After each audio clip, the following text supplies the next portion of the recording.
اس میں فرق نہیں ہے کہ یہ اللہ کی اطاعت ہے اور یہ الگ چیز ہے، اور یہ رسول اللہ کی اطاعت ہے اور یہ الگ چیز ہے، ہرگز کوئی فرق نہیں ہے۔ اسی لیے ایک ہی جملے میں معاملے کو صاف اور واضح کر دیا، جس نے رسول کی اطاعت کی اس نے در حقیقت اللہ رب العزت کی اطاعت کی ہے۔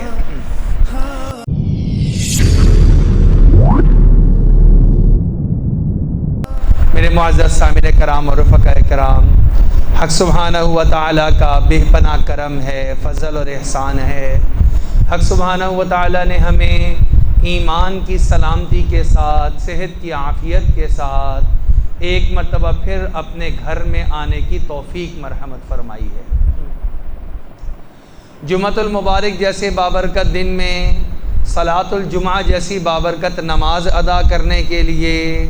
پچھلے جمعۃ المبارک سے لے کر اس جمعۃ المبارک تک جس قدر غلطیاں، کوتاہیاں اور گناہ کے کام ہم سے سرزد ہوئے، ان گناہوں کو حق سبحانہ و تعالیٰ کی بارگاہ سے معاف کروانے کے لیے ایک مرتبہ پھر اپنے سامنے سجدہ ریز ہونے کی توفیق مرحمت فرمائی ہے۔ میرے معزز سامعین کرام اور رفقاء کرام، میں نے قرآن مجید کی مختصر حصے، آیات آپ کے سامنے تلاوت کیے ہیں اور ایک حدیث مبارکہ آپ کے سامنے پڑھنے کی سعادت حاصل کی ہے۔ ان آیات مبارکہ کا تعلق اور اس حدیث مبارکہ کا تعلق ہمارے آج کے ساتھ ہے، ہمارے موجودہ زمانے کے ساتھ ہے۔ میرے اور آپ کی جو زندگی گزارنے کے لمحات چل رہے ہیں اور جو مہینہ چل رہا ہے، جو آگے آ رہا ہے، اس سب کے ساتھ ان آیات مبارکہ میں ایسی رہنمائی ہے کہ جس کا ایک گہرا تعلق ہے، اور آج اگر ہم معاملے کو اور مطالعے کو کر لیں گے اور اس ساری رہنمائی کو حاصل کر لیں گے تو ہمارے لیے یہ پیغام بن کر آئے گا کہ ربیع الاول کا مہینہ آ رہا ہے، یہ جناب محمد مصطفیٰ صلی اللہ علیہ وسلم کی ولادت باسعادت کا مہینہ ہے۔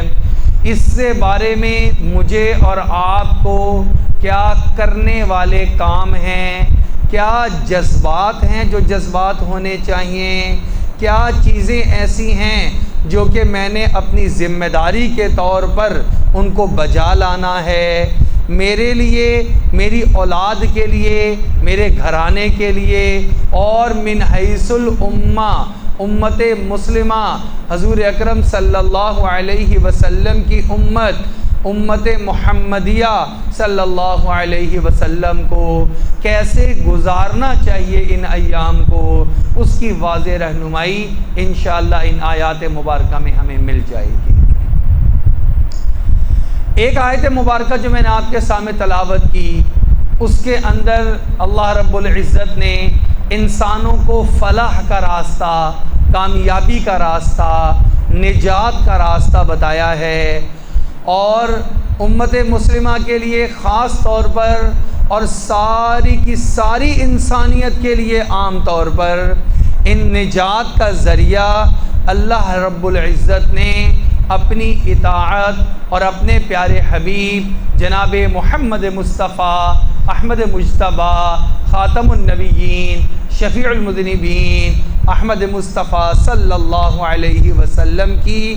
اطاعت کے اندر رکھا ہے۔ جو اللہ کی اطاعت کرے گا، اللہ کے رسول صلی اللہ علیہ وسلم کی اطاعت کرے گا، وہ دنیا میں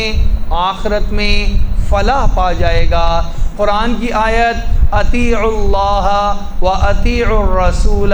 لعلکم ترحمون، اے لوگو تم اللہ کی اطاعت کرو، اللہ کے پیارے نبی علیہ السلام کی اطاعت کرو، تم پہ رحم کیا جائے گا، تم فلاح پا جاؤ گے۔ ہر انسان چاہتا ہے کہ مجھ پہ رحم کیا جائے، مجھ پہ اللہ کی رحمتیں نازل ہوں، اور کوئی بھی وقت ایسا نہ ہو جس میں میرے اوپر رحمت کا سایہ وہ ہٹ جائے اور لوگوں کا حسد، بغض یا لوگوں کی دشمنی، ان کا کینہ یا شیطان کا حملہ کسی بھی طریقے سے مجھ پہ حملہ آور ہو جائے، کوئی شخص بھی ایسا نہیں ہے جو اپنا یہ نقصان چاہتا ہو۔ ہر ایک انسان یہ چاہتا ہے کہ میں بھی فلاح میں رہوں اور مجھ پہ رحمت بھی برسی رہے، میرے کام پہ، کاروبار پہ، میری اولاد پہ، میرے خاندان پہ، ہر چیز پہ رحمت برسی رہے، رحمت خداوندی کا سایہ رہے، کبھی بھی یہ سایہ ہٹے نہیں۔ تو اس کے لیے طریقہ بتا دیا کہ بہت آسان طریقہ ہے، تم جو کام کرنے لگو، صبح اٹھنے سے لے کر واپس رات کو سو جانے تک جو کام کرنے لگو، تم کھانے لگو، تم پینے لگو، تم لباس پہننے لگو، تم تیار ہو کر ناشتہ کر کے جو ہے وہ اپنی جگہ پر ملازمت پر جانے لگو، وہاں پر پہنچ جاؤ، اپنی دکان پر تم پہنچ جاؤ، ہر ایک کام میں یہ دیکھنا جو میں یہ کام کر رہا ہوں کیا اللہ اور اس کے پیارے حبیب صلی اللہ علیہ وسلم کی اطاعت کر رہا ہوں یا ان کی نافرمانی کر رہا ہوں۔ ربیع الاول کا مہینہ آ رہا ہے، ربیع الاول کے مہینے میں آپ صلی اللہ علیہ وسلم کی ولادت باسعادت کی وجہ سے ہر ایک مسلمان کا ایک قلبی تعلق ہے، ایک جذباتی لگاؤ ہے اس مہینے کے ساتھ بھی، کیونکہ اس کی نسبت ہے ہم سب کے آقا جناب سید الانبیاء محمد الرسول اللہ صلی اللہ علیہ وسلم کی ذات گرامی کے ساتھ۔ اس لیے ہر ایک کو ربیع الاول کے ساتھ ایک جذباتی لگاؤ ہے، ایک اس کا اشتیاق ہے، اور اپنے اپنے طور پہ امت مسلمہ محبت کا اظہار بھی کرتی ہے۔ اس دفعہ انشاءاللہ ہم سمجھیں گے کہ درست طریقہ وہ کون سا ہے جس طریقے کو میں اختیار کروں تو یہ ربیع الاول کا مہینہ میری محبت کے اظہار کا مہینہ بھی بن جائے اور میری مغفرت اور میری بخشش کا ذریعہ بھی بن جائے۔ چنانچہ آپ صلی اللہ علیہ وسلم کے جو حقوق ہیں ان حقوق کو میں پہلے جان لیتا ہوں، اور جانوں گا اس لیے، مطالعہ اس لیے کروں گا کہ میں اس کے مطابق عمل کروں گا۔ تو چنانچہ آج ہم جناب محمد مصطفیٰ صلی اللہ علیہ وسلم کا دوسرا حق کیا ہے اس کو قرآن کی روشنی میں، احادیث مبارکہ، تعلیمات نبویہ صلی اللہ علیہ وسلم کی روشنی میں مطالعہ کریں گے، اور اس کو انشاءاللہ اپنی زندگیوں میں عمل کرنے کے لیے ہمت بھی باندھ لیں گے، نیت بھی کر لیں گے اور عملی قدم بھی اٹھا لیں گے۔ تو سن لیجئے، دوسرا حق ہے اطاعت رسول صلی اللہ علیہ وسلم۔ انبیاء اور رسل کو دنیا میں بھیجا جاتا رہا ہے، لگاتار مسلسل کم و بیش 1,24,000 انبیاء علیہم السلام اس دنیا میں تشریف لائے ہیں۔ آدم علیہ السلام سے معاملہ شروع ہوا اور چلتے چلتے بڑے بڑے جلیل القدر انبیاء تشریف لائے، سیدنا ابراہیم علیہ نبینا وعلیہ السلام، نوح علیہ السلام، سیدنا زکریا علیہ نبینا وعلیہ السلام، سیدنا سلیمان، سیدنا داؤد علیہ السلام، اور یہ سلسلہ چلتے ہوئے سیدنا موسیٰ علیہ السلام، ہارون علیہ السلام، عیسیٰ علیہ السلام، اور آخر میں آئے ہم سب کے آقا جناب خاتم النبیین، جناب سرور کونین، سرکار دو عالم جناب محمد مصطفیٰ صلی اللہ علیہ وسلم۔ آپ صلی اللہ علیہ وسلم تشریف لائے تو نبوت کا دروازہ بند کر دیا گیا، سب سے اعلیٰ جو درجہ ہے نبوت کا اس پہ آپ صلی اللہ علیہ وسلم کو فائز فرما دیا گیا۔ اور یہ انبیاء اور رسل کیوں تشریف لاتے رہے ہیں؟ سارے انبیاء علیہ السلام کی آپ حیات مبارکہ جو قرآن میں ذکر ہے، آپ ذرا اس کا مطالعہ کریں تو وہ ہر جگہ پر دو جملے کہتے ہیں، فاتقوا اللہ وَأَطِيعُونَ۔ دیکھو، اللہ کا ڈر، اللہ کا تقوی، اللہ کا خوف اور اللہ سے محبت، گویا اللہ کی فرما برداری، یہ تم اپنی زندگیوں میں لے آؤ۔ اور ابھی آیت مکمل نہیں ہوتی تھی کہ دوسری بات یعنی جہاں پر توحید باری تعالیٰ کا وہ دعوت دیا کرتے تھے، ساتھ ہی دوسری چیز کیا ہوتی تھی؟ وَأَطِيعُونَ، میری اطاعت کرو۔ یعنی جتنے انبیاء علیہ السلام تشریف لائے اللہ کی طرف سے تشریف لائے، اور کیوں تشریف لائے؟ کہ امت کو بتائیں کہ تمہاری نجات کا راستہ وہ ہے جس پر میں تمہیں چل کے دکھا رہا ہوں، اور جو میں چھوڑ رہا ہوں اور جس کو میں ترک کر رہا ہوں اور جس سے میں منع کر رہا ہوں وہ تمہاری ناکامی کا راستہ ہے۔ چنانچہ میری اطاعت کرو، تم دنیا اور آخرت کے اندر کامیابی حاصل کر لو گے۔ جب آقا دو جہاں صلی اللہ علیہ وسلم کا زمانہ مبارک آیا تو ارشاد فرمایا گیا اطیعوا اللہ و اطیعوا الرسول، اللہ کی اطاعت اور اللہ کے رسول صلی اللہ علیہ وسلم کی اطاعت کرو۔ یہاں پر ایک سوال پیدا ہوتا ہے، بھئی اللہ رب العزت کی اطاعت جب کر رہے ہیں وہ ہمارے بنانے والے رب ذوالجلال، تو کیا لازمی ہے کہ رسول اللہ صلی اللہ علیہ وسلم کی اطاعت بھی کی جائے؟ تو اس معاملے کو قرآن نے حل کیا ہے، اور اتنے خوبصورت انداز سے حل کیا کہ میرے اور آپ کے لیے یقین کامل حاصل ہونے کے لیے وہ جملہ کافی ہے۔ ارشاد فرمایا من یطع الرسول فقد اطاع اللہ، جس نے رسول اللہ صلی اللہ علیہ وسلم کی اطاعت کی، ان کے احکامات پر عمل کیا، ان کی زندگی اور ان کی تعلیمات کو سیکھ کر اس کی پیروی کی، اس نے در حقیقت اللہ رب العزت کے احکامات کی پیروی کی ہے۔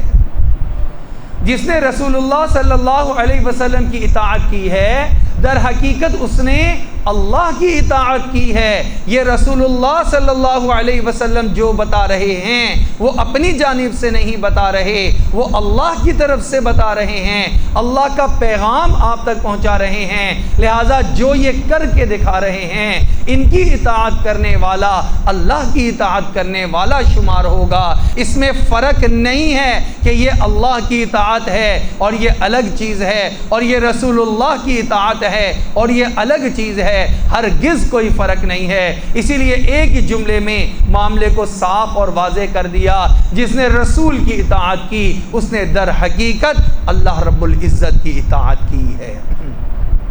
اس لیے دوسرا حق ہمارے پیارے نبی صلی اللہ علیہ وسلم کا ہم سب پر کیا ہے کہ آپ صلی اللہ علیہ وسلم کی اطاعت کرنا۔ قرآن مجید میں اس بات کو اور زیادہ واضح طور پہ بیان فرمایا گیا، یعنی بعض اوقات انسان یہ سمجھتا ہے اور سوچتا ہے کہ آپ صلی اللہ علیہ وسلم یہ بات فرما رہے ہیں، پتہ نہیں اس کی اتنی اہمیت ہے، میں اس کو اہمیت دوں، میں اس کو اہمیت دوں نہ دوں۔ جیسے ہم اپنی زندگی میں دیکھیں کہ ہم فرائض کو تو الحمدللہ مسلمان اہمیت دیتے ہیں، پتہ ہے یہ فرض ہے نماز، لہٰذا فرض آ کر پڑھ لیتے ہیں۔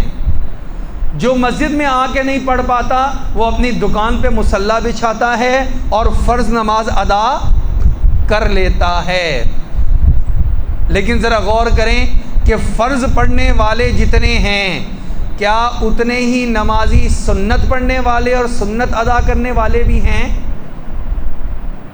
تو ہمیں محسوس ہوتا ہے کہ فرض میں تو زیادہ لوگ ہوتے ہیں، لیکن جیسے فرض کا سلام پھرتا ہے تو کچھ لوگ وہ مسجد سے باہر نکلنا شروع ہو جاتے ہیں، یعنی سنت ادا نہیں کرتے۔ پوچھو کہ آپ نے کیوں نہیں ادا کی تو وہ کہتے ہیں بھائی میں نے فرض ادا کر لیا ہے، سنت ہے اس وجہ سے مجھے جلدی جانا تھا، فلانا کام ہے، مصروفیت ہے، یا کوئی مصروفیت بھی نہیں ہوتی، صرف غفلت، سستی اور لاپرواہی ہوتی ہے اور ہم سنت کو چھوڑ دیتے ہیں۔ تو اس لیے اللہ رب العزت نے قرآن مجید میں بے شمار مقام پر اللہ کے پیارے حبیب صلی اللہ علیہ وسلم کی سنت پر عمل کرنا، آپ صلی اللہ علیہ وسلم جو حکم دیں اس حکم کے مطابق عمل کرنا، اس کی اہمیت کو کئی جگہ پر اللہ نے کلام پاک میں خود بیان فرما دیا کہ جب اللہ کا کلام آ جائے گا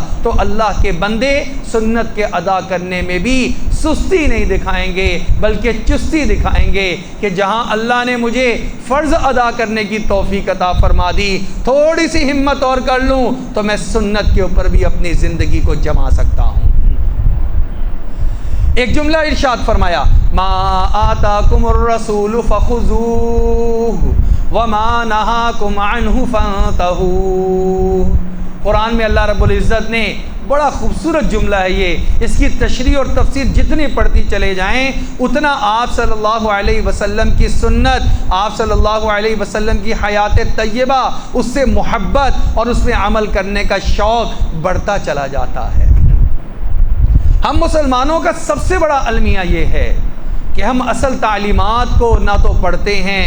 قرآن مجید کو نہ تو ہم کھولتے ہیں، نہ اس کے معانی اور مطالب کیا ہیں اس کو سمجھنے کی اور اس کو پڑھنے کی اور اس کو سیکھنے کی کوشش کرتے ہیں۔ بقایا ساری چیز کے بارے میں بہت معلومات لیتے ہیں۔ اگر کسی نے مکان بنانا ہو تو وہ کئی سارے لوگوں سے مشورہ کرتا ہے، میرا یہ اتنا پلاٹ ہے، یہ 5 مرلے ہے، یہ 10 مرلے ہے، مجھے بتاؤ میں کیسے اس کا نقشہ بناؤں، میری یہ ضرورت ہے۔ پھر کہیں جا کر لوگوں کے بنے ہوئے گھر دیکھ کر آتا ہے، کئی سارے نقشے بنانے والوں سے مشورے کرتا ہے، پھر جب بنانے لگتا ہے تو میٹیریل کے بارے میں بڑا فکر مند ہوتا ہے، گویا اپنا 5 مرلے کا گھر جب بنا کر فارغ ہوتا ہے تو تقریباً تعمیرات سے متعلقہ 80% 85% معلومات اس کو حاصل ہو چکی ہوتی ہیں، لیکن عرصہ دراز سے نماز پڑھ رہا ہے۔ نماز کے بارے میں اللہ کے احکامات، فرائض کیا ہیں، واجبات کیا ہیں، سنتیں کیا ہیں، مستحبات کیا ہیں، کتنے آداب سے پڑھنی چاہیے تھی، روزہ رکھنے میں آداب کیا تھے، کن چیزوں کا خیال رکھنا ہے، کن چیزوں سے بچنا ہے، سالہ سال سے کیے جا رہا ہے، لیکن ایک جو سطحی سا علم، موٹا علم اس کو بچپن میں بتا دیا گیا، بس اس کے مطابق ہی اپنی پوری کی پوری زندگی گزار دیتا ہے۔ اس میں آگے بڑھنے کا شوق نہیں ہوتا، اس میں آگے بڑھنے کا ذوق نہیں رکھتا، اس کے لیے وقت فارغ نہیں کرتا، اس کے لیے کسی استاد کی جو ہے وہ شاگردی اختیار نہیں کرتا۔ زیادہ سے زیادہ کیا کر لے گا، فیس بک کھول لے گا، جو جہاں پہ جو کہہ رہا ہے، جو قرآن کی جو تشریح کر رہا ہے اسی کو درست سمجھ کے عمل شروع کر دیتا ہے۔ یہ بھی تو بڑا نقصان ہے۔ یہ تو ایسے ہی ہے جیسے آج کل شوگر سے لے کر کینسر سے لے کر اور جو ہے موٹاپے تک کے تمام تر نسخے اور ٹوٹکے آپ کو مل جاتے ہیں آپ کے موبائل میں، لیکن کوئی عقل مند آدمی ان ٹوٹکوں پہ عمل کرنا شروع نہیں کر دیتا کہ تمہیں موٹاپا ہے تو تم میرا یہ بتایا ہوا ٹوٹکا شروع کر دو، تو آج یہ ٹوٹکا شروع کر دیا، ایک ہفتے وہ عمل کیا، کسی اور ٹوٹکا بتایا وہ شروع کر، ایسا کوئی بھی نہیں کرتا ہے۔ اور جو کرتا ہے ان سے پوچھیں ان کی صحت خراب ہوئی ہے یا ٹھیک ہوئی ہے، ان کی صحتیں تباہ ہوئی ہیں۔ کئیوں نے فیس بک اور واٹس ایپ سے اپنے جو ہے علاج کرنے لگے موٹاپے کا اور گردے تک فیل کرا کر بیٹھ گئے ہیں۔ ایسی بے تحاشا مثالیں موجود ہیں۔ ایک بیماری ٹھیک کرتے کرتے دوسری بیماری کو لگا بیٹھے ہیں۔ جب تک ماہر معالج کے پاس نہیں جائیں گے تو یہی ہوگا، دین اور شریعت بھی ماہر فن سے نہیں سیکھیں گے تو یہی ہوگا۔ قرآن میں اللہ نے فرمایا ما آتاکم الرسول فخذوہ، جو تمہیں جناب نبی اکرم صلی اللہ علیہ وسلم عطا کریں، فخذوہ، فا یہاں پہ تعقیب کے لیے علماء مفسرین نے فرمایا اس کا مطلب یہ ہے تم فوراً اس کو قبول کر لو اور لے لو، اس میں لمحہ نہ لگاؤ، اس میں تاخیر نہ کرو۔ جو بات تمہیں، جو طریقہ کھانا کھانے لگے ہو، جو سنت طریقہ تمہارے سامنے آ جائے تو پھر سوچ بچار کرنے کی ضرورت نہیں، فخذوہ، فوراً اس کے مطابق عمل کرنا شروع کر دو۔ شادی کے موقع، بیاہ کا موقع، غم کا موقع، ہم رسومات سے بھر دیتے ہیں ان تمام مواقع کو، حالانکہ دیکھنا یہ چاہیے اس موقع پر آقا دو جہاں صلی اللہ علیہ وسلم کی سنت کیا ہے، تعلیمات کیا ہیں، میں تو اس کے مطابق اپنی زندگی گزاروں گا۔ وما نہاکم عنہ فانتہوا، اور یاد رکھو جس سے تمہیں نبی علیہ السلام روک دیں، منع کر دیں، تو فانتہوا، فوراً اس سے رک جانا۔ ہمیں پتہ ہوتا ہے ہم ایک خرابی کر رہے ہیں، بیماری ہے، ایک مرض ہے، ایک گناہ ہے، کرتے چلے جا رہے ہیں، کرتے چلے جا رہے ہیں، یہ سوچتے ہوئے چلو چھوڑ دیں گے، چلو کوئی بات نہیں، یا یہ سوچتے ہوئے ارے میں تو ایک ہی گناہ کرتا ہوں، صرف نماز چھوڑ دیتا ہوں، یہ فلاں جو ہے یہ تو نماز بھی چھوڑتا ہے، اس کے ساتھ ساتھ جھوٹ بھی بولتا ہے۔ دوسرے سے مقابلہ موازنہ، اس نے اپنی قبر میں جانا ہے، اپنی نعمتوں کا خود حساب دینا ہے، آپ نے اللہ کے سامنے الگ سے پیش ہونا ہے، اپنی نعمتوں کا الگ سے جواب دینا ہے، آپ کی تیاری آپ نے خود کرنی ہے، اس کی تیاری اس نے خود کرنی ہے۔ لہٰذا ایک دوسرے کے مقابلے بازی میں آ کر ہم یہ نہیں کہہ سکتے میں تو پھر بھی بڑا اچھا ہوں، میں تو پھر بھی نماز پڑھ لیتا ہوں، صرف زکوٰۃ ادا نہیں کرتا، فلاں تو روزہ بھی نہیں رکھتا، نماز بھی نہیں پڑھتا، زکوٰۃ بھی ادا نہیں کرتا، اس سے میرا کیا مقابلہ؟ میں نے تو قرآن کہہ رہا تم نے تو جڑنا ہے آقا دو جہاں صلی اللہ علیہ وسلم کے ساتھ۔ ما آتاکم الرسول فخذوہ، جو تمہیں رسول خدا صلی اللہ علیہ وسلم عطا فرمائیں تم فوراً اس کو قبول کر لو اور لے لو، اور جس سے تمہیں منع کر دیں تم فوراً اس کو چھوڑ دو۔ اس کو کہتے ہیں اطاعت رسول صلی اللہ علیہ وسلم، جس کے بارے میں نے کہا آپ صلی اللہ علیہ وسلم کا دوسرا حق یہ ہے آپ صلی اللہ علیہ وسلم کی اطاعت اور پیروی کی جائے۔ آخری حدیث مبارکہ سنا کر بات کو میں مکمل کرتا ہوں۔ آپ صلی اللہ علیہ وسلم نے ارشاد فرمایا کل امتی یدخلون الجنت الا من ابا، میرا ہر امتی جنت میں داخل ہو جائے گا سوائے اس کے جس نے انکار کر دیا، یعنی جنت میں جانے سے ہی انکاری ہو گیا، میں نہیں جاتا، وہ نہیں جائے گا، ورنہ ہر ایک میرا امتی جنت میں چلا جائے گا۔ اب جو خود نہیں جانا چاہتا اس کے ساتھ تو زبردستی نہیں کی جا سکتی۔ آپ سب کے گھروں میں بچے موجود ہیں، آپ بڑا اچھا کھانا بنا کے ان کے سامنے رکھتے ہیں، آپ کہتے ہیں بیٹا یہ میں نے بڑی محنت سے بنایا، اور بچے کی ماں وہ اس کی منتیں کر رہی ہے، سامنے رکھا ہوا ہے بیٹا یہ کھا لو، اور وہ کہتا ہے کہ میں نے نہیں کھانا۔ اب آپ اس کو محبت سے بھی کہہ رہے ہیں، آپ اس پہ غصے بھی ہو رہے ہیں، کبھی کبھی لگا بھی دی ہے، اور لگا بھی دی اس نے کھا بھی لی، لیکن ساتھ ہی کہہ رہا ہے کہ میں نے یہ نہیں کھانا، تو آپ کیا کریں گے؟ غصہ آئے گا، کہیں گے ٹھیک ہے جاؤ پھر جاؤ کہیں اور بھاڑ میں جاؤ، اور اٹھا کے رکھتے ہیں، بھوک لگے گی تو خود ہی آ جاؤ گے۔ جو خود ہی کوئی کام نہ کرنا چاہے اس کا کوئی حل کائنات میں نہیں ہوا کرتا۔ تو آپ صلی اللہ علیہ وسلم نے فرمایا میرا ہر امتی مجھے ماننے والا مسلمان جنت میں چلا جائے گا سوائے اس کے جس نے جنت میں جانے سے خود انکار کر دیا۔ صحابہ بڑے حیران ہوئے، قال ومن ابا یا رسول اللہ، اے اللہ کے رسول صلی اللہ علیہ وسلم، بھلا جنت میں جانے سے کون انکار کرے گا؟ یہاں روزہ جو نہیں رکھتا اس سے پوچھو جنت میں جانا ہے تو وہ کیا جواب دیتا ہے؟ جی جنت میں تو جانا ہے۔ ایک آدمی کوتاہی کی وجہ سے نماز نہیں پڑھتا، لیکن اس سے کبھی پوچھو کہ جی جنت میں جانا ہے کہ جہنم میں، تو وہ کیا جواب دے گا؟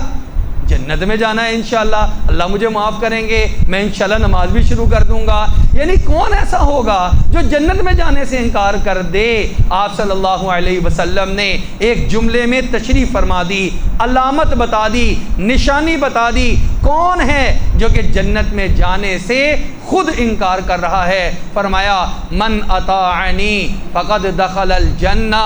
جس نے میری اطاعت کی وہ جنت میں ضرور داخل ہوگا، ومن عصانی، اور جس نے میری نافرمانی کی۔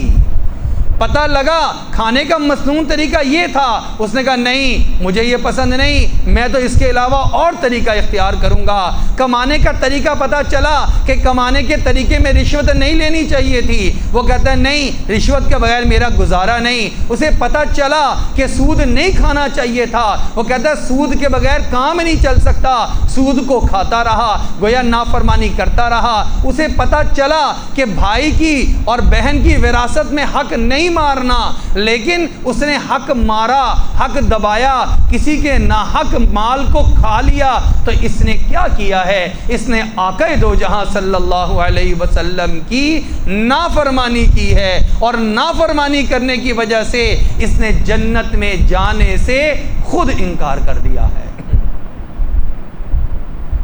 اس نے خود انکار کر دیا ہے۔ لہذا دوسرا حق اطاعت رسول اتنی اہمیت رکھتا ہے کہ اگر اطاعت رسول میری زندگی میں نہیں ہے تو میں در حقیقت آپ صلی اللہ علیہ وسلم کا ایک حق اس کو ضائع کر رہا ہوں، اور آپ صلی اللہ علیہ وسلم کا حق ضائع کر کے میں جنت میں نہیں جا سکتا، میرے لیے جنت کا راستے اور دروازے بند ہیں، پھر مجھے پہلے جہنم میں جانا پڑے گا، وہاں پہ اپنے عذاب سہ کر اور اپنی کوتاہیاں اور اس کی معافی مانگ کر اگر میرا ایمان کچھ بچا تو اللہ کے فضل سے واپس آؤں گا، اور اگر ایمان ہی نہ بچا تو پھر وہیں پر ہی رہوں گا۔ یہ پتہ چلا کہ دوسرا حق اطاعت رسول صلی اللہ علیہ وسلم ہے، جو اس کو اطاعت کرے گا وہ جنت میں ضرور جائے گا۔ اللہ رب العزت نے قرآن پاک میں ایک اور جملہ بھی ارشاد فرما دیا، اطاعت بھی کرے گا اور خوشی خوشی بھی کرے گا۔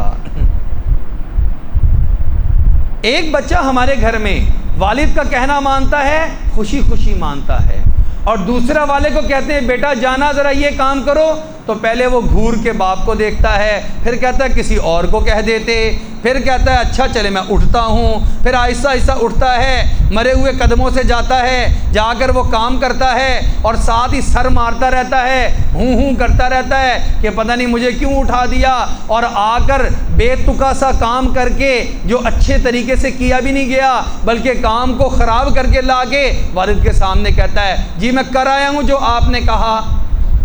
تو کر تو آیا ہے لیکن ایسا کرنا والد کو خوش نہیں کر سکتا ہے۔ اطاعت کرنی ہے، وما کان لمؤمن ولا مؤمنۃ اذا قضى الله ورسوله امرا ان يكون لهم الخيرة من امرهم۔ قرآن میں اللہ نے فرمایا کہ مسلمانوں کو کیا چاہیے۔ اب یہ ہے ربیع الاول کا پیغام جو میں اور آپ آج اپنی زندگیوں میں پیدا کریں گے انشاءاللہ، مسجد میں بیٹھ کے نیت کریں گے، ہر کام میں اپنے پیارے حبیب صلی اللہ علیہ وسلم کی اطاعت کیا کریں گے۔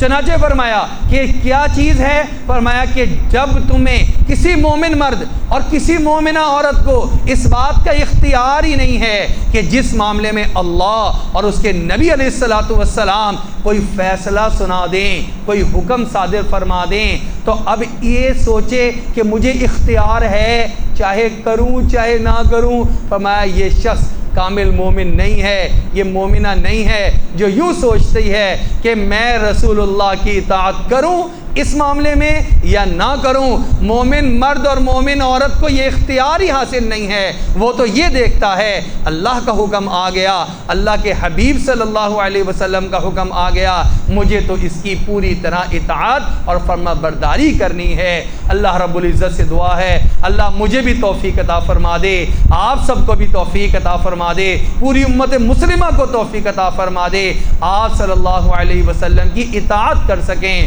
اگلے جمعے میں انشاءاللہ رسول اللہ صلی اللہ علیہ وسلم کا تیسرا حق کیا ہے اس کا مطالعہ کریں گے، اور وقت پہ انشاءاللہ بیان شروع ہو جائے گا۔ آپ حضرات سے بھی گزارش ہے کہ وقت پہ تشریف لائیں۔ وآخر دعوانا ان الحمدللہ رب العالمین۔